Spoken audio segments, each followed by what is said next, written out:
প্রতিদিন তো জনগণের উপরে নির্ভর করে, আমি তো জানবো না। এখন আমরা জনগণের পাশে যাচ্ছি, আমাদের নেতাকর্মীরা যাচ্ছে, আমরা ভালো সাড়া পাচ্ছি।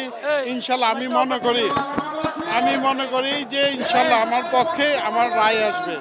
ইনশাল্লাহ জনগণ আমার পক্ষে থাকবে। এই কারণে আমি বিগত দিনে প্রায় ৩ মাস যাবৎ যে কাজ করছি, মসজিদ, মাদ্রাসা, সামাজিক অবস্থান, ব্যবসায়ী বান্ধব, নারীর সমস্যা, তারপরে আপনার বেকার সমস্যা, এগুলি নিয়ে কথাবার্তা বলছি, কিছু কাজও করেছি। এই জন্য মানুষজন একটু আমার প্রতি স্বীকৃতি আসছে, আমার পক্ষে রায় দিবে, এটাই আমি আশাবাদী। আগে আমি কমিটমেন্ট করেছি গ্যাসের সমস্যা নানানভাবে, পুরো 7 আসনে এই সমস্যাটা দেখেছি। এটা আমি আগে সমস্যার সমাধান করব, চেষ্টা করব।